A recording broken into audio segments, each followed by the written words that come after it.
Thank you for choosing CTN. And now it's time with Herman and Sharron. I love you. Thank you so much for joining us. I want you to take a look at this small video clip.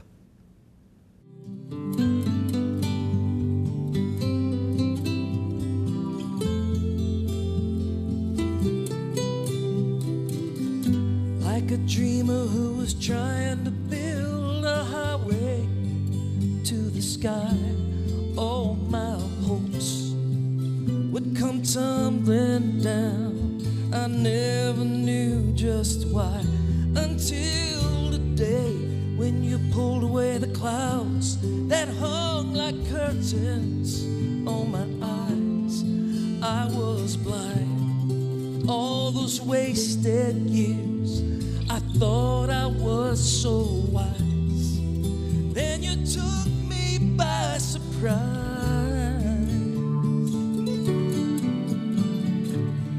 like waking up from the longest dream. How real it seemed until your love broke through. I was lost in a fantasy that blinded me. Can you believe we have Eddie Anders right here physically in person? What an honor. Yes. It really is. Great to be here. It really is a blessing. Let me just tell you a little about him while you stay on his face, Dave. He's a studio musician, vocalist, composer, producer. His vocal keyboard artistry has been heard by millions on radio and television. Eddie has his own award-winning family entertainment venue. It's called the Heart and Soul Cafe in Pigeon Forge, Tennessee. That was once upon a time. That's part of the story. Okay, and he is absolutely one of the most gifted musicians. I mean, everything I read about you is, you know, it's not just average. It's like up here. You have your own studio in. Well, yeah. Of course, that's not uncommon now. Everybody. I mean, when you say studio. Yeah, but yours is a little bit. Well, yeah, but above. I mean, yeah, but everybody on Earth has their own studios these days. I mean, I was riding with a friend of mine through Nashville not too long ago, and I was actually driving him to his house, and he said, he'd go, "See the house right there? See the house right there?" You know, they've all got studios in them. That's why a lot of the professional studios have suffered so much, because everybody thinks that they're a recording engineer. But yeah, it does help when I'm especially doing jingles and all that kind of business. So. You are an amazing. I have to tell you how all this began. We were just talking moments ago, and I saw him on Arthleen Rippey's show. And when I saw him, it captured me. First of all, the way he dresses and the way he looks, it's like, okay, I want to hear what this guy says. Because in my mind, I didn't hear his testimony. In my mind, I'm thinking, this guy's got to be an entertainer. He's got to be in that field. He's got to, something like that. And so she started talking, and he started giving his testimony. And I'm sitting there going, that guy I want on my show. So lo and behold, we were doing some television work, interviews in Nashville, Tennessee, at the Opryland Hotel. Who walks right straight up to me? Eddie. And I'm going, and he starts introducing himself, and I said, "Oh, I know all about you." So it was meant to be. Thank you for being here. Well, he's got this great book. What's the title of it? It is right there.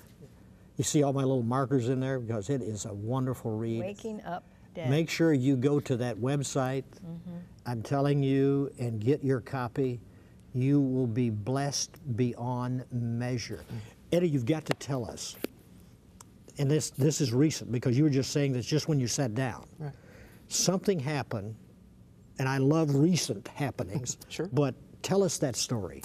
Well, my wife had a lady reach out to her on Facebook and said that because she'd been going through depression, she had ordered my book. And as she read it, she was going through it, she said she felt like this is the one person that, on earth right now, that could understand the situation I'm in emotionally. Turns out that her husband of 11 years had left her a couple of years ago, living with his girlfriend in California. She's got 4 kids, living on her own in Colorado Springs. And she reached out to Nancy and asked if I would be willing to talk to her. So Nancy got her phone number, I called, and we spent, the first session was like 2.5, 3 hours on the phone. And to say she was right on the edge of taking her own life, let me put it this way, by her description, she had my book in one hand and a loaded revolver in the other. And she'd been firing bullets into the wall. I don't know how many, all that kind of stuff, but she was just crying and weeping and just done with life. And we were able to help. We were able to talk her off the ledge, so to speak, to where we could get help for her, got EMT guys there, notified her family. And we kind of knew about that because it turns out that same person used to be involved with us when I was a worship pastor in the suburbs of Denver, out in Wheat Ridge, years ago, in like 1990. She, as a teenager, was on our production drama team, helped us with all of our productions and musicals and all that, and additionally, even babysat my kids. Wow. And here we are all these years later, you know, how God used that has used that in her life. And she's already, this would have been now like 3 weeks ago. And we heard just a few days ago from her that she's gone through, she's in counseling, she's flying level and straight, and she's working her way out of that hole of depression. Praise God. Yeah, praise God. I mean, Walk in at that point, your life story. Well, grew up in the church, that's all I ever knew. My grandfather was a pastor, my dad was singing quartets. That's all I knew. And I had a great fundamental background. I mean, I learned all the scripture, I won all the sword drills as a kid. I sang in the adult choir when I was 8 and 9 years old. I mean, I just grew up going to church. I'd go to the deacons meetings when they weren't there. I was in prayer meeting. I was out on on witnessing teams on Saturday morning. So, I mean, that was my upbringing, and I'm grateful for that. But the preface all this is that it taught me to be a performer, to perform for God's people, you know, to be a people pleaser. I mean, really, to look the right way, be the right way. They taught me basically to live from the outside in.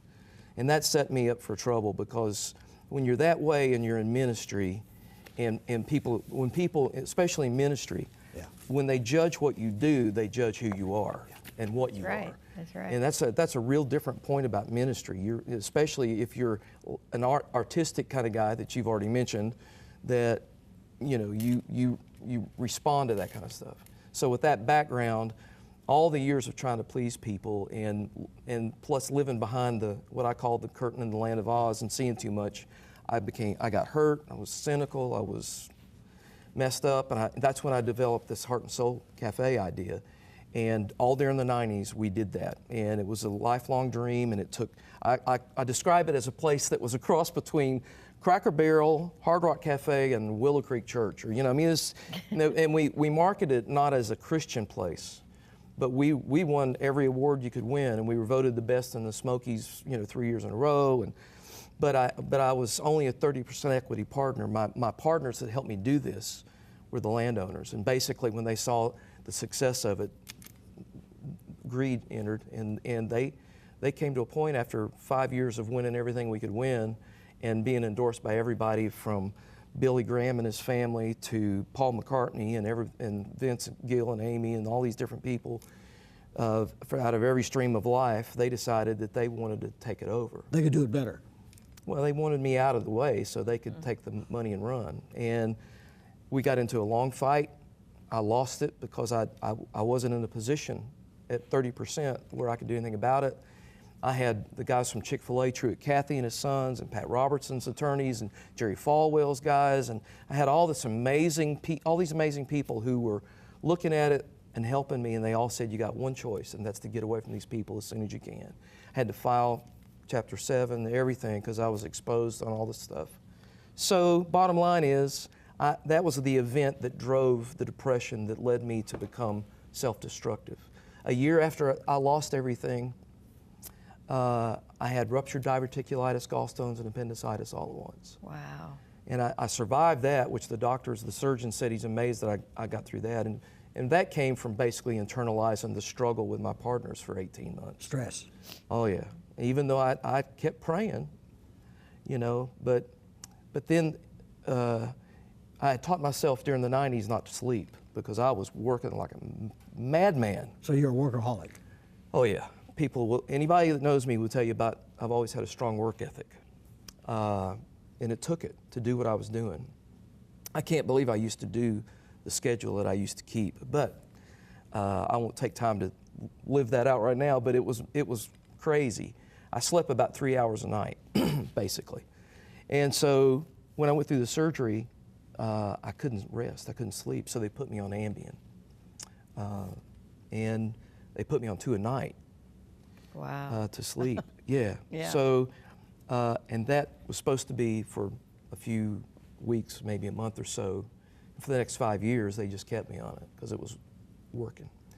I don't blame the Ambien for any of this. I think it probably exacerbated the issue. So are entertainers prone to this? I mean, like you think of Elvis. Well, yeah. They had him medicated, you know, to do the programs and then go to sleep and do the programs. Well, not necessarily in my case, it wasn't the case. My case was I didn't need it, you know, previous to all that I went through. I mean, I was the life in the room always. I was the energy at the party. I was that guy, you know, and if you asked me to do something, it'd be done before you could, you know. I mean, I just got things done. And I had a strong work ethic and a lot of energy, and the reason they put me on Ambien was because for that very reason, you know. I mean, it really hadn't been a problem. I hadn't had any physical issues. Wow. You know, but it became a problem when I was recovering from major surgery. That they said, because I went for 7 nights and didn't sleep, basically. And so that's when they put me on the Ambien to help me recover. And I didn't realize how much of an issue that might be later on. But the depression was event-driven. There wasn't any biological issues. There was no trace of that before. But it was kind of that, what I describe as, in the book, you know, it's like I feel like Moses. And, you know, except it's really tough. I heard somebody articulate this a couple of days ago on the radio, that you know, like to win a title, like to win the Super Bowl and then have it taken away from you, would be far worse than ever, you know, than not winning it. I mean, and that's kind of the way it felt to me. I had achieved all of our dreams, and the ministry was amazing. I mean, you've read the book, you know some of the stuff that... Fabulous. And I hear it all the time. You know, 20 years later, I'm still hearing from people that are finding me now because of the book and we wonder where you were. Let me tell you what God did through me because of your place.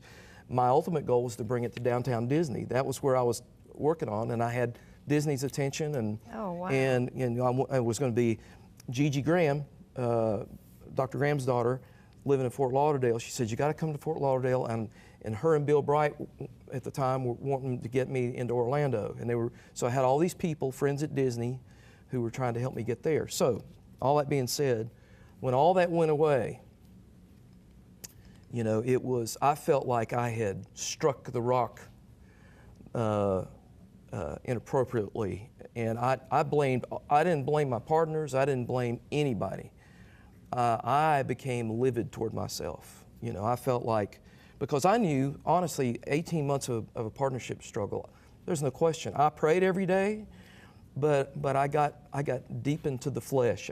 You know, I mean, it was like I did everything I could do to fight.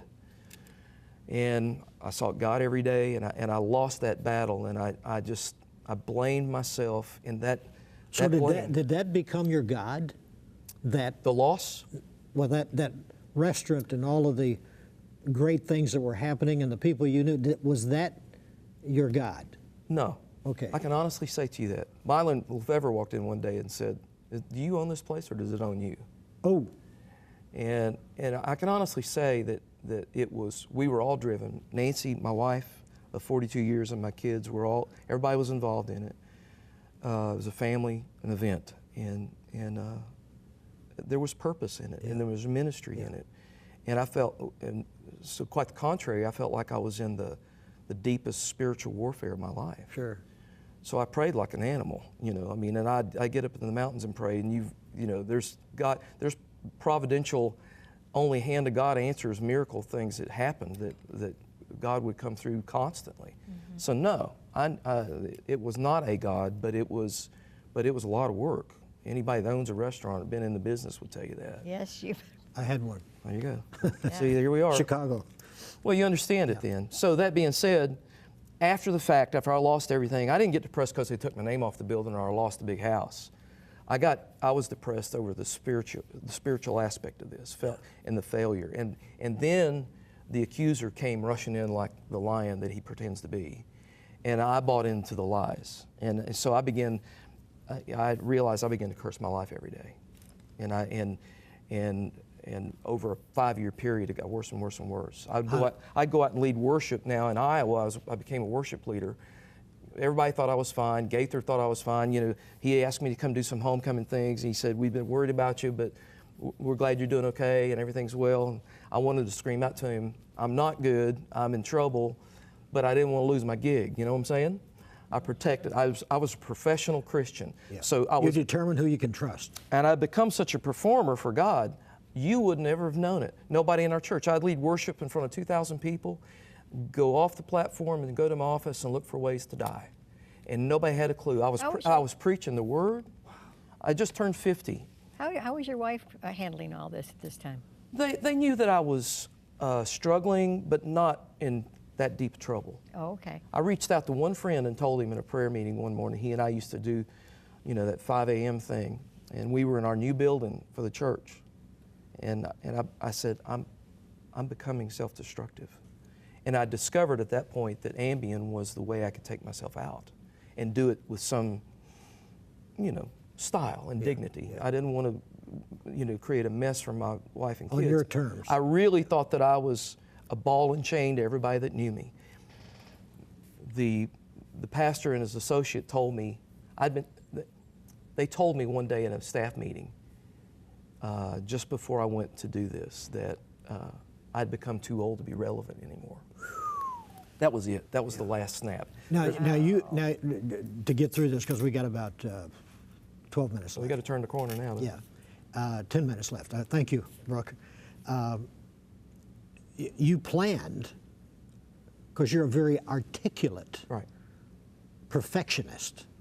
I got black belt in perfectionist. Yeah. So walk us to the airport and all of the things that you did to create this, what looked like he just disappeared. I quit taking 2 a night and took 1 a night of Ambien, stockpiled those for months. I kept a bag packed in the back of my car for a long time. I would go into the office at 4 in the morning to work when I didn't have to be around people. I get a lot more done that way, especially when I'm writing and producing or recording something. So the fact that I got up on July the 6th of 2006 and went in at 4:30 was nothing new to Nancy. I had done everything I could do to be the right kind of husband, the right kind of father.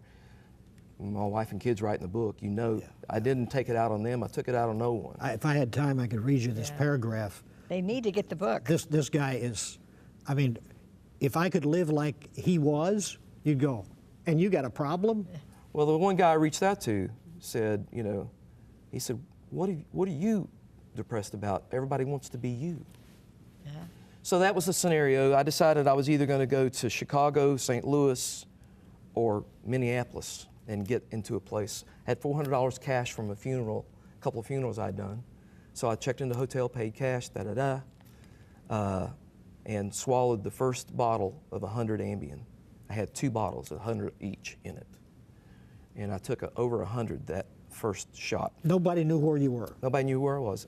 They discovered I was missing about 10:30 that morning because I missed an appointment. By the time they kind of got Nancy there and the word got out, I'd already taken it.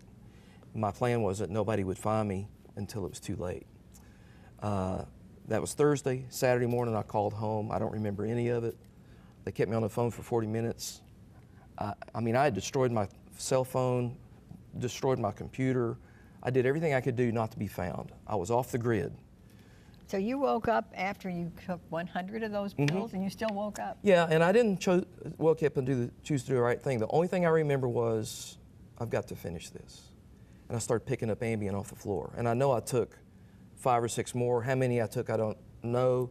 The next thing I knew, it was Saturday afternoon, I was in the hospital. And my wife and kids came in. And of course, at this point, I'm feeling like even more of a failure. I can't even kill myself. Are they knowing what you tried to do? Oh yeah, because I left lots of notes. I left lots of notes. Some pretty emphatic ones to my fellow staff members, but some loving ones to my wife and kids. And people who are watching this and who may be where I was or heading that direction, and you've heard this from others, you can't describe that feeling of that I really believe they would be better off without me. But that's really where you get to. And what I would say to you, it's the lies of the enemy. Satan comes to kill, steal, and destroy. And that's what he did for me. He stole my joy, he stole my peace, he stole everything from me. And I surrendered it, and I cursed my life every day. And this is how I ended up there. I believed him more than I believed the word. I forgot who God was in me, and I forgot who I was in God. And I kept trying, but I believed that more than I believed what the word says. And so there I was, and Sunday afternoon, channel surfing, waiting on the doctors to come in. My kids are downstairs getting something to eat. Nancy's sitting right beside me. A friend of mine sitting at the end of the bed, patting my foot. Nancy's best friend, she's sitting down at the end of the bed, patting my foot and praying for me. The nurse right next to me, you're under a 24-hour mandatory watch, so they're always right with you. That's the scenario, and I'm just miserable. I'm 40 pounds more than I am right now. I'm in awful shape. I'm just sweating profusely. It's just, everything is awful. I'm hooked up to every kind of wire known because they thought my kidney and liver was going to fail, all that stuff. I'm channel surfing, bored out of my mind. Boom, I hit TBN, T.D. Jakes. And he says, it's in the book. The first words I hear, and everybody in the room hears, the spirit of suicide's on you, and if God hadn't rescued you, you'd be dead right now. So this story is not just about, it is biography, but it's more than that. It's about teaching how I got there. How does a guy like me get to that kind of place when nobody knew it? I was good at covering it up. And believe me, the church is full of people that we've learned to perform for one another. We learn to pretend because we want to keep an image. We want to keep our gig. We want to keep our position. We want to be influential. And honestly, we want to live for God. But see, the problem is, I was a fixer. I was a performer. And that's what I'd been really taught to do. Live from the outside in. If you get all this together, then God's going to bless you and be pleased with you and bless you. And He's going to fill you with His presence. Completely backwards because that was me to a T. I mean, I was professional at it. I was good at what I did. But what happened to me is that God said, we're not going to take you back to who you used to be. We're going to rewire you. And we're going to recreate you. I'm the living, breathing definition of a new creation with the foundation and fundamentals of a guy that grew up in the church and was taught the Word. So then all of a sudden, I realized the new foundation of my life was, this is the day the Lord has made, and I will rejoice and be glad in it. So it's a willful act of ours every day. And it's the presence. It's the presence of God abiding within us. And I tell people, my life has been so much better since all this happened. I wish I'd have killed myself a long time ago. But here's the truth. Here's the truth. And you know this is true because you teach it all the time. Actually, it's Scripture. Galatians 2:20, I've been crucified with Christ and I no longer live. And the reason why people got just enough of God to share make Christ with somebody watching right now. Just because people right now have got just enough of God to make them miserable, not enough to set them free. Amen. So you may have been in religion all your life. You may have been wrapped up in yourself all your life. You may have sincerely been trying to please God and do for God. But we're not human doers, we're human beings. And God cares about who you are. He wants you to become. He wants you to understand that He gave everything He could give so that you could become His child. He loves us with a perfect love that casts out all fear. And God told me in my spirit, in my heart, I allowed the enemy to take you to a place that only I would rescue you from, only I could rescue you from, so you would never doubt my love for you again. And you have nothing to prove to anyone. And once I got that right, once I rediscovered all that, and you couldn't be more church than me. I traveled the world with some of the biggest names in Christendom. You know, I've shared a stage and sang on their platforms. I've been on television with most of them. You travel with Truth. Roger Breland, Truth, traveled with Gaither, Amy Grant we worked with. I mean, the list is endless. And I still, it led me to self-destruction. Not all that, just the fact that the enemy wants to kill you. He doesn't want to give you a headache. He wants to take us out. That's right. And if you pose a threat to the kingdom of darkness at all, we are in spiritual warfare from the day we say yes to the Lordship of Jesus. But the difference now is I live my life from the inside out. It's all about developing and trusting God with my life and knowing that it's like this situation. I used to be the guy that would have been on the phone writing you letters, sending you emails about being on your show. And it would have been a valid thing, and it would have been, you'd have paid attention to it, and you'd have liked it, and it would have been good. And that's what we get all the time. But here's the deal. I wanted to call you so bad after the NRB, and I looked at Nancy and says, no, I'm not crawling back into that again. God spoke to him on that television show. He said He wanted me on there, and when God moves on His heart, I'm going to let God take care of it. It's one of the best things that ever happened to me when I allowed God to become my programming director. He's now my booking agent. I don't have to, it's like, be anxious for nothing. I was not that guy. I was anxious about everything because I was a workaholic to the point they had to give me 2 Ambien a night just to calm down. Linda, we got to have him back. I say that, and she'll always meet in the afternoon. She'll go, "Do you mean that?" I hope so. Right? So, but I mean this. Thank you. I mean, it is. Yeah. You. That's why the title. Okay. Waking Up Dead. It is an amazing story. He only covered a small slice of this book. I'm telling you, if you know someone, or maybe you are here, or approaching here. I didn't interject myself, but he told my story. It is amazing how we are similar. But let me tell you something. Christ changed me, He changed him, and He will change you. God bless you. Bye-bye.